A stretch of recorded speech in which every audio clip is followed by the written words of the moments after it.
अमित शाह तांकु मु अनुरोध करुछे, विनम्र प्रार्थना करुछे, सादर निवेदन करुछे तांकर वक्तव्य रखबा पई मान्यवर अमित शाह जी।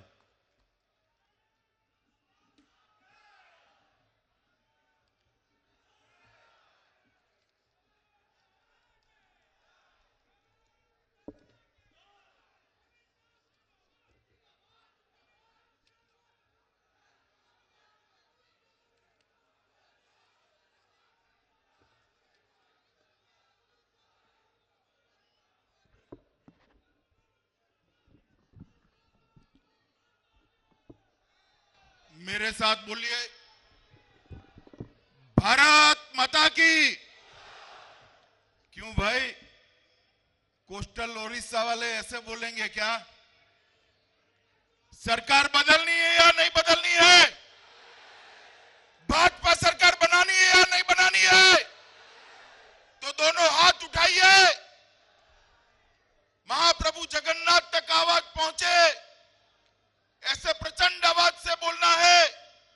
मेरे साथ प्रचंड आवाज से बोलिए, भारत माता की, भारत माता की, भारत माता की। मंच पर उपस्थित ओडिशा प्रदेश भारतीय जनता पार्टी के अध्यक्ष श्रीमान बसंत पांडा जी, मेरे मित्र और केंद्रीय पेट्रोलियम मंत्री श्रीमान धर्मेंद्र प्रधान जी, भाजपा के वरिष्ठ नेता, देश भर के आदिवासियों के कल्याण में हमेशा व्यस्त रहने वाले हमारे जोएल भाई, विधानसभा में भारतीय जनता पार्टी के नेता राजा साहब केवी सिंह जी, जो पिछले 9 साल से ओडिशा के संगठन की देखभाल कर रहे हैं, ऐसे मेरे साथी और भाजपा के राष्ट्रीय महासचिव भाई अरुण सिंह जी, हमारे वरिष्ठ नेता और संरक्षक विश्वभूषण हरिचंद्रन जी, ओडिशा के भूतपूर्व मुख्यमंत्री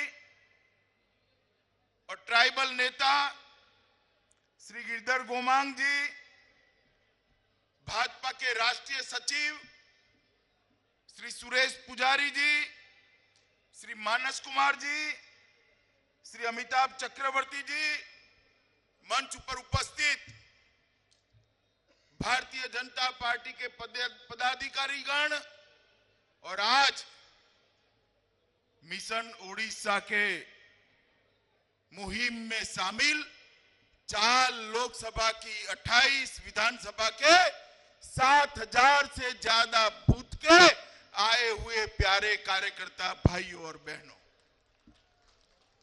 सबसे पहले मैं महाप्रभु जगन्नाथ जी के चरणों में मेरा प्रणाम कर कर मेरी बात को शुरू करना चाहता हूं।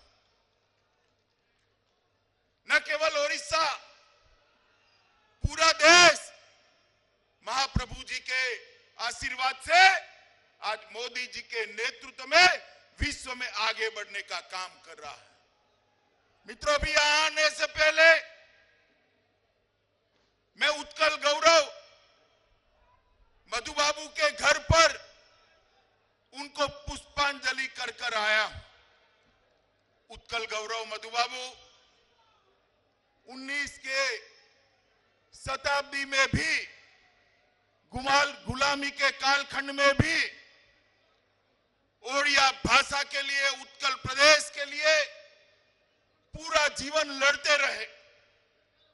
न केवल ओडिशा, न केवल बंगाल, ये लड़ाई लड़ते लड़ते इंग्लैंड तक जाकर अंग्रेजों के भी बहरे कान पर शंख बजाने का काम उत्कल गौरव मधु बाबू ने किया था।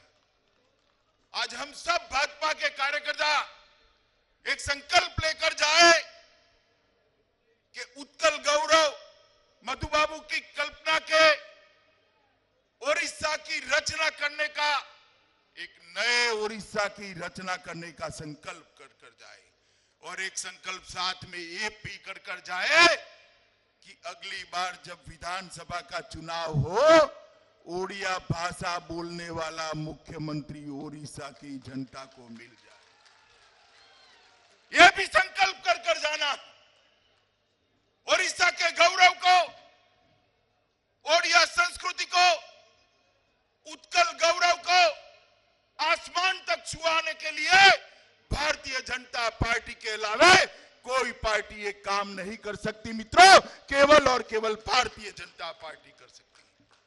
मित्रों, भाई का स्वतंत्र संग्राम, बख्शी जगबंधु, इनके स्वप्न, ये शहीदों के स्वप्न अगर पूर्ण करने हैं तो केवल और केवल नरेंद्र मोदी जी के नेतृत्व में स्वप्न पूर्ण हो सकते हैं और किसी के नेतृत्व में नहीं हो सकते।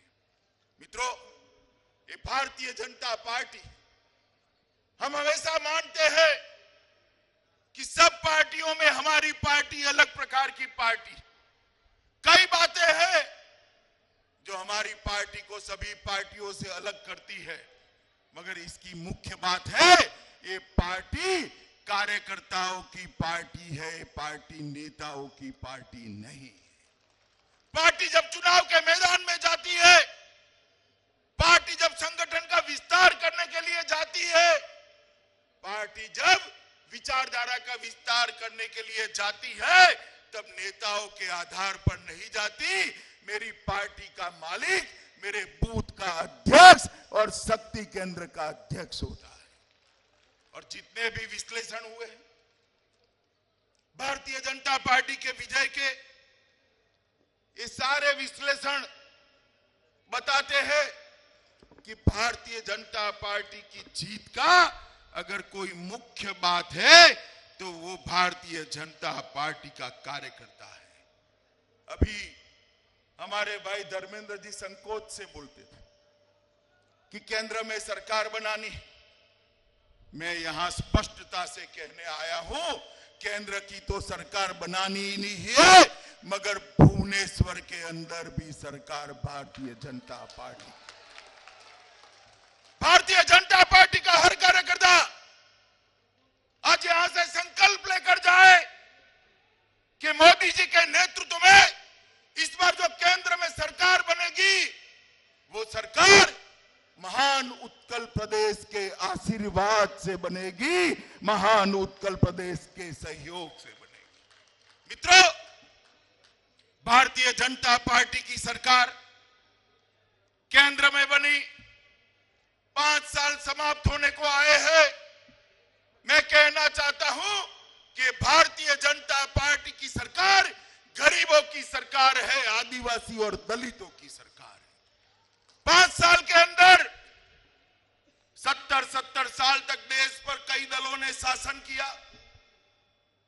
राहुल बाबा की 4 पीढ़ी ने शासन किया, 4 पीढ़ी ने। जरा बताओ कितनी पीढ़ी ने शासन किया भाई? 55 साल तक शासन किया, मगर गरीब के घर में गैस का चूल्हा नहीं पहुंचा था। हमारे नरेंद्र मोदी जी और धर्मेंद्र प्रधान जी आए तो गरीब के घर में गैस का चूल्हा। 8 करोड़ घरों में शौचालय नहीं थे। नरेंद्र मोदी जी प्रधानमंत्री बने, 8 करोड़ परिवारों की माताओं बहनों को सम्मान देने का काम भारतीय जनता पार्टी की सरकार ने किया। मित्रों, हमारे नरेंद्र मोदी जी और धर्मेंद्र प्रधान जी आए तो गरीब के घर में गैस का चूल्हा। 8 करोड़ घरों में शौचालय नहीं थे। नरेंद्र मोदी जी प्रधानमंत्री बने, 8 करोड़ परिवारों की माताओं बहनों को सम्मान देने का काम भारतीय जनता पार्टी की सरकार ने किया। मित्रों, 2 करोड़ लोगों के घर में बिजली पहुंचाई, 2 करोड़ लोगों को घर दिया, 19,000 गांवों में बिजली पहुंचाने का काम किया, 13 करोड़ माताओं बहनों को सुरक्षित करने का काम ये भारतीय जनता पार्टी की नरेंद्र मोदी सरकार ने किया। मगर कई सारी योजनाएं ओडिशा की सरकार, नवीन बाबू की सरकार नीचे तक नहीं पहुंचने देती है। प्रधानमंत्री जी एक योजना लेकर आए, आयुष्मान भव योजना। किसके लिए है ये योजना? ये योजना देश के 50 करोड़ गरीबों के लिए, 10 करोड़ गरीब परिवार के लिए 5 लाख तक का खर्चा, 5 लाख तक का हॉस्पिटलाइजेशन, ऑपरेशन, कोई भी बड़ी बीमारी हो, दवाइयां, रिपोर्ट, ये सारा खर्चा भारत सरकार उठाती। मैं पूछना चाहता हूं ओडिशा के मुख्यमंत्री को कि आयुष्मान भारत योजना का फायदा मेरे गरीब ओडिया वासियों को क्यों नहीं मिलता है, उसका जवाब दीजिए। अलग अलग बहाने बनाते हैं। एक ओडिया का युवा सूरत में काम करने गया, बीमार पड़ जाएगा, उसकी वहां दवाई कौन कराएगा? अगर आयुष्मान भारत योजना ओडिशा ने स्वीकार कर ली तो ओडिया वासी देश में कहीं पर भी जाए 5 लाख तक का उसका बीमा, 5 लाख तक का इलाज मुफ्त में हो सकता है। मगर उनके मन में भय है कि हम ये योजना को लागू करते ही मोदी जी लोकप्रिय हो जाएंगे, यहां पर भारतीय जनता पार्टी पनपेगी, बढ़ेगी। नवीन बाबू, तनिक पंचायत चुनाव के परिणाम देख लीजिए। पंचायत चुनाव के परिणाम बताते हैं अगली सरकार कमल की सरकार बनने वाली है, भारतीय जनता पार्टी की सरकार। मित्रों, दुनिया में, देश में सबसे ज्यादा खनिज संपत्ति अगर कहीं है तो ये मेरे प्यारे उड़ीसा के अंदर है। उड़ीसा तो संपत्तिवान है, मगर ओडिशा वासी संपत्तिवान नहीं है। क्यों, क्या हुआ? पूरे देश को आगे बढ़ाने के लिए जो औद्योगिक उत्पादन होता है, इसको अगर बारीकी से देखे तो चाहे गुजरात का विकास हो, महाराष्ट्र का विकास हो, दिल्ली, हरियाणा, बेंगलोर का विकास हो, उसके विकास के अंदर मेरे उत्कलवासी का पसीना की महक इसके अंदर है। मित्रों, उत्कलवासी ने पूरे गुजरात का, पूरे देश का, पूरे हरियाणा का विकास किया है। यहां संपत्ति पड़ी है, खनिज पड़ा है, परिश्रम करने वाला युवा है, तो उत्कल प्रदेश का, ओडिशा का विकास क्यों नहीं हो रहा है? क्योंकि एक सरकार ऐसी है जो विकास करना नहीं जानती है। हम एक ऐसी सरकार देंगे जो ओडिशा को देश का नंबर 1 प्रदेश बनाएगी। मित्रों, मोदी जी के नेतृत्व में एक न्यू ओडिशा की रचना करनी। मोदी जी न्यू इंडिया बना रहे हैं, न्यू ओडिशा बनाना चाहते हैं। क्या है न्यू ओडिशा? कोई बेकार न हो, कहीं गंदगी न हो, कहीं बीमारी न हो, कहीं गरीबी न हो, ऐसे ओडिशा की रचना नरेंद्र मोदी जी के नेतृत्व में हो सकती है। केंद्र में नरेंद्र मोदी जी की सरकार बनी। मैं आज ओडिशा की जनता को हिसाब देने आया हूं। कांग्रेस की सरकार थी, राहुल बाबा की सरकार थी। 13वें वित्त आयोग में ओडिशा को लगभग 79,000 करोड़ रुपया मिला था। कितना मिला था? जोर से बोलिए भैया, जरा जोर से बोलिए, कितना? नरेंद्र मोदी सरकार आई, भारतीय जनता पार्टी की सरकार आई, जुएल भाई, धर्मेंद्र भाई मंत्री बने। 14वें वित्त आयोग में 2,11,510 करोड़ रुपया ओडिशा के विकास के लिए 2,11,000 करोड़ रुपया। इसके अलावे 51,000 करोड़ रुपया और दिया।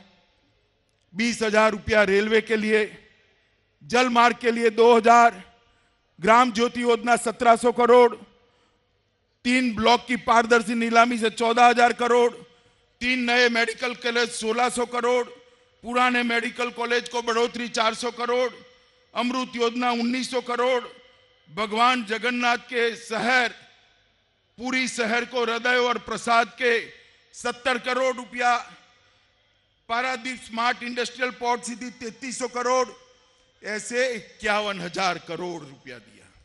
33,000 करोड़ रुपया का मुद्रा बैंक का लोन दिया। 1,37,816 करोड़ रुपया विभिन्न पेट्रोलियम प्रोजेक्ट के अंदर 1,37,816 करोड़ रुपया देने का काम किया। खानों की नीलामी 73 करोड़, जिला खनिज निधि DMF 4,000 करोड़, कुल मिलाकर 5,13,000 करोड़ रुपया नरेंद्र मोदी सरकार ने ओडिशा के विकास के लिए दिया है। मैं पूछना चाहता हूं कार्यकर्ता भाइयों बहनों, ये 5,13,000 करोड़ रुपया गांव तक पहुंचा है क्या? जरा जोर से बोलिए, पहुंचा है? आपके गांव में 24 घंटा बिजली आई है? आपके गांव के अंदर नलके से पीने का पानी आता है क्या? अस्पताल में डॉक्टर है क्या? किसान को धान का मूल्य मिलता है क्या? मित्रों, 40% लोगों को घर उपलब्ध नहीं है, वो नरेंद्र मोदी जी करा रहे हैं, नरेंद्र मोदी जी करा रहे हैं। 38% लोगों को पीने का पानी उपलब्ध नहीं है। सूखे की स्थिति से गरीब त्राही त्राही है। ये सारे काम भारतीय जनता पार्टी की नरेंद्र मोदी सरकार कर रही है। ओडिशा सरकार तो महाप्रभु के रत्न भंडार की भी ठीक से रखवाली नहीं कर सकती, रत्न भंडार की भी रखवाली नहीं। महाप्रभु के रत्न भंडार को, उसकी सुरक्षा पर अगर प्रश्न चिन्ह लगता है तो वह प्रश्न चिन्ह महाप्रभु के रत्न भंडार पर नहीं लगा है, ये उत्कल प्रदेश की लक्ष्मी पर प्रश्न चिन्ह लगाया है, उत्तर प्रदेश की समृद्धि पर प्रश्न चिन्ह लगाया है। मित्रों, भारतीय जनता पार्टी पूरे देश भर के अंदर मोदी जी के नेतृत्व में चुनाव लड़ने जा रही। हमारे साथ 26 से ज्यादा NDA के दल है जो मोदी जी के साथ चट्टान की तरह, और दूसरी ओर एक गठबंधन है, एक ढकोसला बनाया है। कांग्रेस के नेतृत्व में सारे दल इकट्ठा होते हैं जिनका नेता भी तय नहीं है, नीति भी तय नहीं है, घोषणा पत्र भी तय नहीं है, और वो कहते हैं कि हमें मजबूर सरकार चाहिए। मैं कार्यकर्ताओं को पूछना चाहता हूं, उत्कल प्रदेश को मजबूर सरकार चाहिए या मोदी जी के नेतृत्व में मजबूत सरकार चाहिए? बताइए, मजबूर सरकार चाहिए या मजबूत सरकार चाहिए? अरे पाकिस्तान के दांत खट्टे कर दे, छठी का दूध याद करा दे, ऐसी मजबूत सरकार भारतीय जनता पार्टी ही दे सकती है, और कोई नहीं दे सकता, मोदी जी ही दे सकते हैं। मोदी जी एक ऐसा नेतृत्व है जो दुनिया के अंदर भारत के सम्मान को आगे बढ़ाने का काम करता है। मित्रों, मैं आपको कहना चाहता हूं, यहां के सारे आदिवासी भाइयों बहनों को ओडिशा के कहना चाहता हूं, डिस्ट्रिक्ट मिनरल फंड जो नरेंद्र मोदी जी ने बनाया है, वो डिस्ट्रिक्ट मिनरल फंड आज तक उद्योगपतियों के खजाने में जाता था। जहां खदान है वहां मेरे आदिवासी भाई बहन रहते हैं। खदान की आवक का एक हिस्सा, इसकी इनकम का एक हिस्सा मेरे आदिवासी भाई के घर में पहुंचे, इसकी बच्ची की पढ़ाई में लगे। इसलिए डिस्ट्रिक्ट मिनरल फंड देश भर के आदिवासियों के लिए बनाया है। ओडिशा में 4,000 करोड़ से ज्यादा आदिवासी भाइयों के कल्याण के लिए पैसे, हर ब्लॉक के अंदर 10 करोड़ रुपए का खर्च करना, हर ट्राइबल जिले में एकलव्य रेसिडेंशियल स्कूल बनाना, बांस मिशन को आगे बढ़ाना, वन बंधु योजना के माध्यम से आदिवासियों के समग्र विकास की एक कल्पना मोदी जी ने रखी है। मैं ओडिशा के सभी आदिवासी भाइयों बहनों को अपील करने आया हूं कि 70 साल के बाद एक ऐसा प्रधानमंत्री आया है जो आदिवासी कल्याण के लिए अपनी सरकार के खजाने खोलकर गरीब की कुटिया में बिजली पहुंचाता है, शौचालय पहुंचाता है, गैस पहुंचाता है। आपके बच्चों की पढ़ाई लिखाई के लिए मेडिकल कॉलेज खुलता है, इंजीनियरिंग कॉलेज खुलता है। ये प्रधानमंत्री फिर से 19 में आपका आशीर्वाद मांगने के लिए आपके सामने आना है। मित्रों, 19 साल तक यहां नवीन बाबू की सरकार चली है। देखिए, 19 साल तक चली है और 19 में ही चुनाव है। इस बार समाप्त कर दीजिए, इसके बाद में भारतीय जनता पार्टी की। मैं ओरिया वासियों को अपील करने आया हूं, आपने कांग्रेस को लंबा मौका दिया, उड़ीसा का विकास नहीं हुआ। आपने 19 साल नवीन बाबू को विकास मौका दिया, ओडिशा का विकास नहीं हुआ। एक 5 साल मोदी जी को दे दीजिए, हम ओडिशा को देश का नंबर 1 प्रदेश बनाएंगे। नरेंद्र मोदी जी देश की सुरक्षा के लिए दिन रात चिंता कर कर देश को सुरक्षित करने का काम किया। मित्रों, जब पाकिस्तान ने उड़ी पर अपने आतंकवादी भेजकर हमला किया, नरेंद्र मोदी जी ने 10 ही दिन के अंदर अपने सेना के जवानों को पाकिस्तान के घर में घुसकर सर्जिकल स्ट्राइक कर कर इसका बदला लेने का, ये नरेंद्र मोदी जी ही कर, कांग्रेस पार्टी नहीं कर सकती। देश का गौरव दुनिया में बढ़ाने का काम भारतीय जनता पार्टी के प्रधानमंत्री नरेंद्र मोदी जी ने किया है।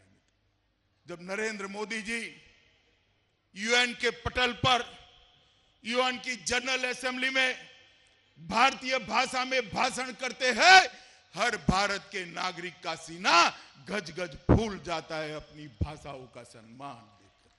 मित्रों, ये काम नरेंद्र मोदी जी ही कर सकते हैं। मित्रों, ये बीजेडी और कांग्रेस, मेरी बात ध्यान से सुनना, बीजेडी और कांग्रेस दोनों एक ही सिक्के के चट्टे बट्टे हैं, दोनों उड़ीसा का विकास नहीं कर सकते। एक जाएगा दूसरा आएगा, कोई फायदा नहीं होगा। उन्होंने भी शासन किया है, उड़ीसा गरीब का गरीब रहेगा। इन्होंने भी 19 साल शासन किया, उड़ीसा गरीब का गरीब रहेगा। एक मौका नरेंद्र मोदी को दीजिए, एक मौका। 19 के चुनाव के अंदर देश भर के अंदर, मैं देश के कोने कोने में जाता हूं, बंगाल जाता हूं, असम जाता हूं, ओडिशा आता हूं, गुजरात, महाराष्ट्र, हरियाणा, आंध्र प्रदेश, तेलंगाना, कर्नाटक जाता हूं। देश की जनता नरेंद्र मोदी जी के लिए पलक पावड़े बिछाकर बैठी है। मित्रों, 19 का परिणाम स्पष्ट है। 19 का परिणाम स्पष्ट है, पूर्ण बहुमत से नरेंद्र मोदी जी की सरकार बननी। परंतु मैं आपको अपील करने आया कि इस बार नरेंद्र मोदी जी की सरकार बने, उसमें महाप्रभु का आशीर्वाद सम्मिलित हो, उत्कल प्रदेश की जनता का आशीर्वाद सम्मिलित हो। यहां से हमें सांसद प्रचुर मात्रा में चुनकर भेजिए। मोदी जी की झोली में इतने कमल डालिए कि पूर्ण बहुमत की सरकार बन जाए और मोदी जी उड़ीसा का विकास कर सके। बहुत सारे कार्यक्रम पार्टी ने कार्यकर्ताओं को दिए हैं। मेरा आप सबसे करबद्ध निवेदन है कि आज इस सम्मेलन से सब लोग संकल्प करके जाइए, जब तक मतगणना नहीं होती, नरेंद्र मोदी जी की शपथ नहीं होती, हम सबको आराम का अधिकार नहीं है। हम भाजपा को जिताने के लिए दिन रात एक करेंगे। मुझे बताओ, भारतीय जनता पार्टी के पूर्ण बहुमत की सरकार केंद्र में और उड़ीसा में दोनों जगह बनाने के लिए हम परिश्रम करेंगे क्या? जोर से बोलिए, करेंगे। बीजेपी सरकार बनाएंगे, मोदी जी को प्रधानमंत्री बनाएंगे, न्यू ओडिशा, समृद्ध ओडिशा बनाएंगे। मित्रों, मेरे साथ दोनों हाथ उठाइए। ओडिशा के कोने कोने में पहुंचे ऐसे प्रचंड आवाज से मेरे साथ बोलिए, भारत माता की, भारत माता की जय, भारत माता की जय। वंदे मातरम।